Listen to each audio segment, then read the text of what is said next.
I've covered this topic before, but I feel like it's always good to revisit certain ideas. So you've got the issue of wants versus needs. Someone will say, "Oh, I need to have chocolate." Well, no, you don't need to have chocolate. You want to have chocolate.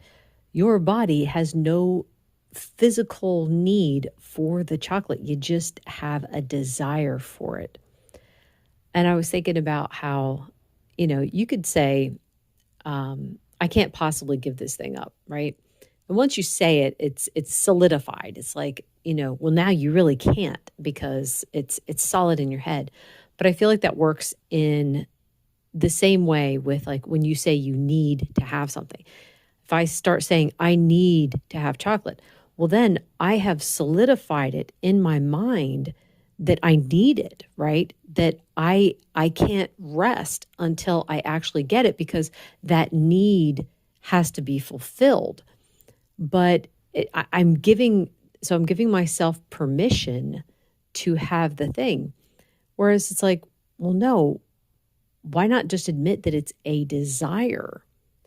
Now, there are some people who will be on the defensive about this. It's like, well, no, it's a need. And it's like, well, what's wrong with admitting that it's a desire?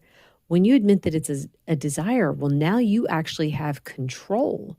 You're in charge now. You get to decide whether you're going to have it or not. A need is something that has to be fulfilled, right? When you truly need something, like if your body needs water, you have to have water to survive. You don't have to have chocolate to survive.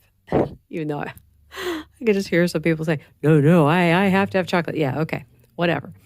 But I feel the same way when people say that, well, I need to have a treat. If I don't have a treat every once in a while, I'm just going to like lose it and I won't stick to the diet. And it's like, well, now you're laying it out right now. You're saying this is what you're going to do if you don't get to fulfill that so-called need.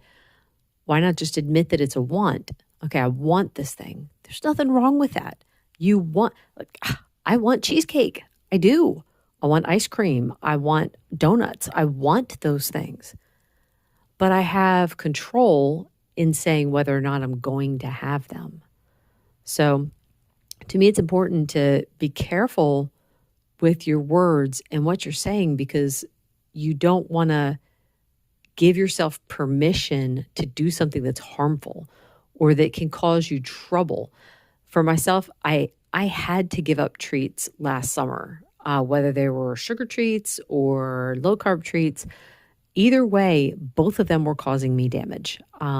It was both physical and mental issues that were coming with it, and I had to stop. Now, it took me 4 years to come to that conclusion. So it's not like it was like one day I'm like, oh yeah, these things are causing problems. No. I knew for a while that they were causing problems, but I had to get to the point where I was okay with letting them go. So I'm not saying everyone has to do the same thing that I did. You have to decide for yourself.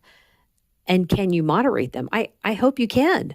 I could not moderate those things. So I had to let them go. Anyway, that is all for today. Thank you so much for listening. Bye.